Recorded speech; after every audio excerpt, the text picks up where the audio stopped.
Hello दोस्तों, कैसे हो आप सब।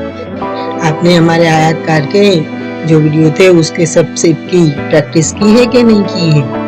नहीं की हो तो कर लो जल्दी जल्दी, क्योंकि हम आज आपके लिए दूसरी प्रैक्टिस लेके आए हैं। जो आयतकार में हमने विभिन्न विभिन्न आकृतियां बनाई थी, उसकी हम छोटी छोटी आकृतियां कैसे बनती है और उससे छोटे छोटे सेट कैसे बनने वाला है, उसकी आज हम प्रैक्टिस करने वाले हैं। अंदाजी हमें 86 या 88 आयतकार में ड्रॉ किया है। तो इन सभी आयतकार की आकृतियां को हमको बारी बारी प्रैक्टिस करनी है। छोटी छोटी आकृतियों की प्रैक्टिस करने के लिए आपको कोई लकीर वाला पन्ना लेना है या फिर स्लेट पेन लेना है या स्केचबुक लेनी है। आपको जिसमें अच्छा लगे, दौड़ने में दिक्कत ना हो वो आप ले लीजिए। उसके बाद आपको 1 नंबर वाला आयतकार का ड्रॉ करना है। 1 नंबर में पंखुड़ी की डिजाइन है, यानी बंद पंखुड़ी है। 2 नंबर में खुली पंखुड़ी है। तो सभी आयतकार में ऐसे पहले बंद आएगा नीचे से। सभी आयत में पहले नंबर की जो आकृति है वो नीचे से बंद है और दूसरे नंबर में नीचे से खुली है, यानी कि एक ही शेप है पर बंद खुला बंद खुला बंद खुला है। क्योंकि हम जैसे फूल बनाएंगे, कैरी बनाएंगे, मोर बनाएंगे या कोई भी अच्छा गाणितिक ड्रॉ करेंगे यानी ज्योमेट्रिकल ड्रॉ करेंगे तो उसमें खुला बंद आएगा। उससे आपको जो मेहंदी बनाने का आइडिया है वो भी ज्यादा आपको अच्छा आने लगेगा और ढेर सारे इसमें से ही आपको ढेर सारे आइडिया मिलेंगे नई नई डिजाइन बनाने के। अब हम शुरू से 1 नंबर के आयत की डिजाइन बनाने की प्रैक्टिस करने वाले हैं। इसके लिए हमको लकीर वाला पन्ना लेना है और इस पन्ने पर हमको 1 से लेके 20 से 25 बार एक ही आयत की प्रैक्टिस करनी है, छोटी छोटी, जैसे मैंने वीडियो में दिखाया है। 1 नंबर में बंद भाग है, बंद भाग की पंखुड़ी है तो उसकी 20 से 25 बार प्रैक्टिस करनी है। 2 नंबर में खुली पंखुड़ी है नीचे से तो उसकी भी 20 से 25 बार प्रैक्टिस करनी है। इस तरह आपको 1 से लेकर 88 तक आपको ढेर सारे आकृतियां यानी कि शेप की प्रैक्टिस करनी है। और इसके बाद आपको जैसे खुली पंखुड़ी है, बंद पंखुड़ी है, खुली कैरी है, बंद कैरी है, ऐसे बंद ऐसे ढेर सारे जो आकार है उसमें से आपको कैसे कैसे मेन शेप बनने वाले हैं उसका मैं आगे वीडियो शेयर करने वाली हूँ। तो फिर वो आपको देख के उसमें से आपको प्रैक्टिस करके मेहंदी का बेसिक पक्का और अच्छा करना है। 2 लकीर में एक आकृति बनानी है, यानी कि 2 लकीर की जगह रख के बड़ी बड़ी आकृतियां बनानी है। 20 से 25 बार सभी आकृति की प्रैक्टिस करने से आपका बेसिक ड्राइंग इतना बढ़िया और अच्छा हो जाएगा कि तब आपको विश्वास ही नहीं होगा कि ये सब आप ही ने ड्रॉ किया और आप ही ये कौन से मेहंदी रख रहे हो।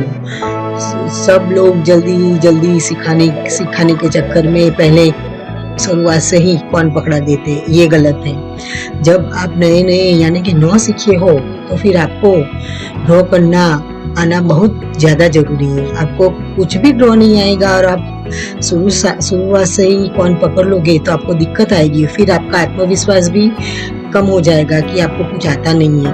तो पहले आपको धीरे धीरे पॉइंटेड पेंसिल है, सादी पेंसिल है या पेन है या स्लेट की पेन है, जो भी आप को जचे उससे आपको पहले प्रैक्टिस करनी है, ड्रॉ करना है। आपको भी आश्चर्य होगा कि आपको इतना जल्दी कैसे अच्छा आने लगा है। तो प्लीज पहले आप पेंसिल, पेन या कुछ भी दौड़ने की चीज है उससे पहले आप ज्यादा से ज्यादा मुहावरा कीजिए। दौड़ोगे तो आपका अच्छा यानी बहुत बढ़िया शेप आने लगेगा। आप कागज के पन्ने पे या स्लेट पे ज्यादा से ज्यादा प्रैक्टिस कीजिए, क्योंकि जो सरफेस जिसकी सतह खरबचड़ी यानी लिसी नहीं होती है उसके ऊपर ज्यादा से ज्यादा प्रैक्टिस करने से आपका शेप अच्छा आने लगा। क्यों कि लिसी सरफेस होगी उसके ऊपर आप प्रैक्टिस करोगे, नौ सीखी हो तो आपका हाथ फिसल जाएगा और हाथ फिसल जाएगा तो आपको जल्दी वो शेप नहीं आएगा। इसलिए कागज बेस्ट में बेस्ट है, क्योंकि कागज में उसकी सरफेस यानी कि सतह इतनी लिसी नहीं होती है और उससे आपका जो आकृति बनाने का जो मुहावरा है यानी कि अभ्यास करोगे आप तो आपका अभ्यास बढ़िया रहेगा और आपका जो हथेली है, हाथ की हथेली है, उसको आप कागज पे धीरे धीरे धीरे धीरे घुमाकर या हटाकर आप वो शेप बनाने की प्रैक्टिस करोगे तो आपका शेप बढ़िया से बढ़िया बनने लगेगा। सारे आयतकार की प्रैक्टिस करने के बाद यानी कि 20 से 25 बार ड्रॉ करने के बाद आपको ज्यादा से ज्यादा जो दिक्कत होती थी दौड़ने में वो तो चली गई होगी। समझो कि 1, 2 या 5, 7 शेप की प्रैक्टिस आपको नहीं आ रही है या नहीं आ रही तो वो भी आप होले होले प्रैक्टिस करोगे तो आपको अच्छा आ जाएगा। अब ये ढेर सारे आयतकार की प्रैक्टिस करने के बाद उनमें से कौन कौन से शेप बनते वो हम अपने अगली वीडियो में दिखाने वाले हैं। तो नोट पेन या पेंसिल रबड़ और स्केचबुक लेके या नोटबुक लेके आप रेडी हो जाओ और हमारा अगला वीडियो देखिए और उनमें से कौन कौन से शेप में बनाने का सिखा रही हो वो देख के आप भी अभ्यास करना शुरू कर दीजिए ताकि जल्दी जल्दी आपका मेहंदी और मंडला का ज्ञान अच्छा और पक्का हो जाए।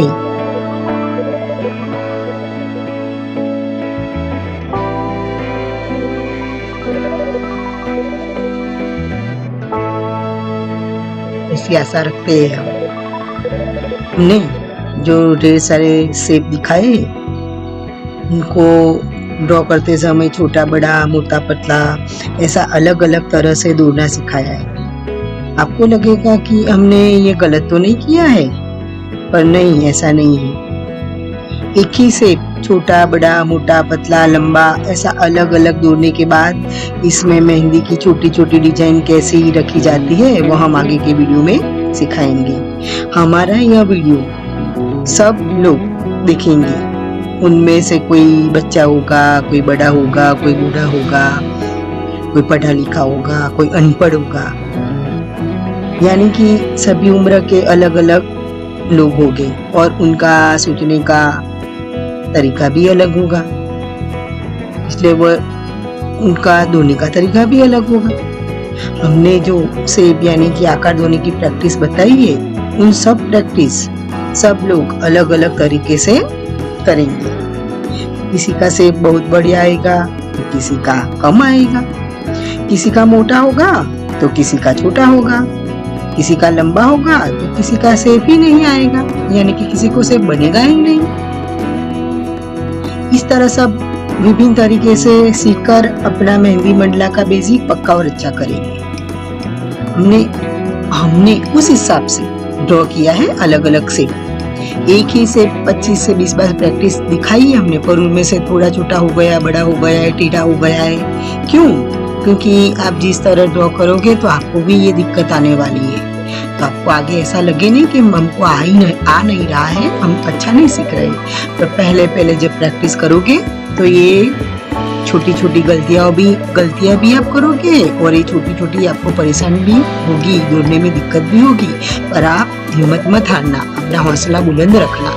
तो धीरे धीरे आपको अच्छा और सच्चा मेहंदी मंडला आने लगेगा। हमने इस हिसाब से ही प्रैक्टिस कैसे की जाती है वह सारे वीडियो में दिखाया है। शुरुआत के पहले दिन से ही सबको सब कुछ नहीं आ जाता है, होले सीखने से सुलभ सरल तरीके से सच्चा और अच्छा आने लगेगा। जब हम पहली बार पाठशाला में सीखने जाते हैं तो उत्सुक होते हैं कि आज हम पाठशाला में जाकर अच्छा कुछ सीखेंगे और पढ़ेंगे, नया सीखने को उनको मिलेगा। थोड़े नर्वस भी होते हैं, इसलिए होते हैं कि हम सीख पाएंगे कि नहीं सीख पाएंगे, जो टीचर हमको सिखा रहे वो हमको जल्दी आएगा कि नहीं आएगा। हम थोड़े खुश भी होते हैं, थोड़े दुखी भी होते हैं। खुश इसलिए होते हैं कि हमको कुछ अच्छा आने लगेगा, हमको कुछ नया ज्ञान मिलेगा, नया सीखने को मिलेगा, इसलिए हम ज्यादा खुश हो जाते हैं। दुखी इसलिए होते हैं कि हमको जो हमारे टीचर सिखाएंगे शुरुआत के दिनों में वो हमको आएगा कि नहीं आएगा। तो ऐसे हम मिक्स प्रकार की हमें फीलिंग्स होती है। और जब हम धीरे धीरे सीखने लगे हैं तो हमारी सारी परेशानी दूर हो जाती है और हमको धीरे धीरे सब कुछ जो टीचर सिखाते हैं वो अच्छी प्रैक्टिस करने के बाद हमको सब कुछ धीरे धीरे आने लगता है। इसी तरह कोई भी क्षेत्र में होले अभ्यास करने से वह क्षेत्र यानी कि फील्ड का हमको पूरा ज्ञान धीरे धीरे से आने लगता है। इसलिए एकदम आसान यानी कि सुलभ सरल तरीके से मेहंदी मंडला की ढूंढने की प्रैक्टिस करने से आपको इस विषय में जल्द से जल्द अच्छा और सच्चा ज्ञान मिलने लगेगा और आपको आगे सीखने में कोई भी परेशानी या दिक्कत नहीं होगी। कोई बोलेगा कि ये कितना बकबक कर रहे हैं, पर जो सीखे हुए हैं उनके लिए ये बकबक है, पर जो नए हैं या नौ सीखे उनको मोटिवेशन मिलना बहुत जरूरी है। वो थोड़े में हिम्मत हार जाएंगे, तो वो हिम्मत ना हारे और प्रैक्टिस करने के बाद ज़्यादा से ज़्यादा ज्ञान उनको मिले कोई भी क्षेत्र में। ऐसा नहीं है कि मंडला मेहंदी में ही ये दिक्कत है, सब में हम जो अपने यहाँ सीखते हैं तो सब फील्ड में हमको दिक्कत होती है। तो जहाँ बोलना होता है वहाँ बोलना जरूरी है, जहाँ नहीं बोलना होता है वहाँ चुप रहना जरूरी है। जब हम नया सीखते हैं तो कोई हमको इंस्पायर करता है यानी मोटिवेट करता है तो हम जल्दी जल्दी आगे बढ़ते हैं और सीख लेते हैं जल्दी जल्दी खुशी खुशी। पर जब हम वो बोलते हैं आपको नहीं आएगा, क्या सीखेगा, क्या सीख पाएगी, तो हमारा उत्साह यानी हमारा आत्मविश्वास है ना कम हो जाता है। तो ये मेरे पहले के 5-6 वीडियो में हम ज़्यादा आपके हिसाब से बकबक करने वाले हैं। वो जचे या ना जचे आपको हमको सहन तो करना पड़ेगा। जो सीखना है तो नहीं सीखना है उनके लिए कुछ नहीं है, पर जो नए नौसिखे जिनको अच्छा और सच्चा सीखना उनके लिए ये बकबक भी अच्छी है। तो आप हमारी बकबक सुनने के थोड़े आदी हो जाइए और अच्छा सीखिए। आपने ये ढेर सारे शेप की प्रैक्टिस की होगी, बहुत ज़्यादा परेशानी आई होगी। 25 से 20 बार शेप करने से भी क्या होगा, कंटाला आ गया होगा कि ये क्या है, कितना दिखाया है वीडियो में, ये एक ही शेप कितनी बार बार दोहराया है। पर क्या है, बेसिक है। बेसिक में क्या होता है, आप चलो आगे पहले ज़्यादा वीडियो देखे, कोई बुक ली, उसमें से सेव करने लगे तो क्या होगा, वो भी टाइम बिगड़ेगा ही आपका, नहीं आएगा तो। पर आपने ये 20 से 25 बार प्रैक्टिस कर ली होगी तो आपको वो देख के समझ में आएगा कि डिजाइन कैसे बनानी है, कैसे ये शेप ड्रॉ करना है। और हफ्ते में आपको 2 घंटे या 3 घंटे कम से कम इसके लिए निकालना पड़ेगा अच्छा सीखने के लिए। जो हमारा पहला वीडियो था वो 1 हफ्ते का था, मतलब आप पूरे 1 हफ्ते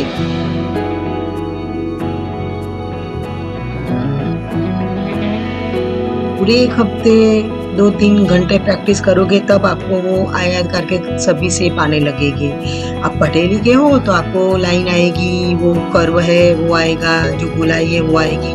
पर जो बिना पढ़े है यानी कि अनपढ़ है, जिनको कुछ भी नहीं आता है, उनको तो लाइन करने में भी दिक्कत आएगी। छोटी बड़ी मोटा टेढ़ा जो शेप है वो सब करने में भी दिक्कत आएगी। तो उनके लिए 2-3 घंटे की प्रैक्टिस ज़्यादा से ज़्यादा जरूरी है। जो पढ़े लिखे हैं वो तो, जो शिक्षित है वो तो अपने आप सब कुछ कर लेते हैं, पर जो अनपढ़ है, जिनको बिना पढ़े ही कुछ कमाना है, करना है, आगे बढ़ना है, उनके लिए बेसिक ज़्यादा से ज़्यादा जरूरी है।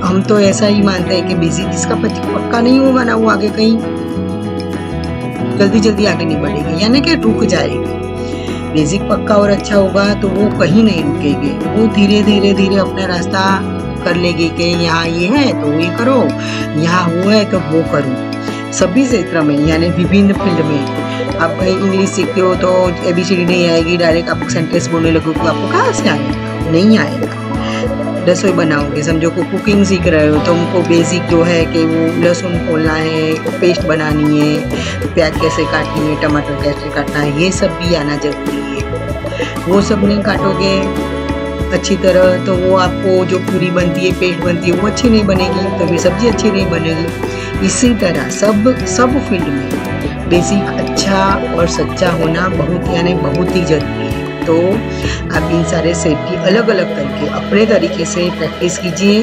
पर क्या है, शेप आना चाहिए, छोटा बड़ा मोटा पतला लंबा चौड़ा जो भी है, पर जैसे हमने हमारे वीडियो में दिखाई है वो शेप सीख लीजिए। वो शेप आपको आ जाएगा तो आगे हम जो वीडियो में शेप सिखाने वाले हैं, उनकी मेहंदी के कौन से प्रैक्टिस कराने वाले हैं, वो सब आपको अच्छी तरह से आने लगेगा। मेहंदी की प्रैक्टिस करने के बाद हम सिलाई का वीडियो करने वाले हैं। सिलाई में भी हम ऐसे ही बेसिक ही सिखाने वाले हैं पहले, फिर कैलीग्राफी का सिखाने वाले हैं। हम धीरे धीरे ढेर सारे हॉबी क्लासेस के वीडियो रखने वाले हैं। इसके लिए आपको धीरज रखनी होगी और धीरे धीरे सीख के आगे बढ़ना होगा। जैसे मैंने आज वीडियो डाला और कल आपने सीख लिया और कमाना शुरू हो गया, ऐसा नहीं है। धीरे धीरे होले होले में हम कितने साल से इस फील्ड में, तब सोचकर ये वीडियो बना रहे हैं कि जल्द से जल्द सभी तरह के लोगों, पढ़े लिखे, अनपढ़, बड़े, बच्चे, बूढ़े, युवान, सबको अच्छा सीखने को मिले, इस हिसाब से हम ये वीडियो बना रही है। वरना तो कब का रख दिया होता, पर ऐसा नहीं है। अच्छी तरह सिखाएंगे, अच्छी तरह दिखाएंगे तो ही आप अच्छी तरह सच्ची प्रैक्टिस कर सकोगे और सुलभ सरल तरीके से सच्चा अच्छा ज्ञान पा सकोगे।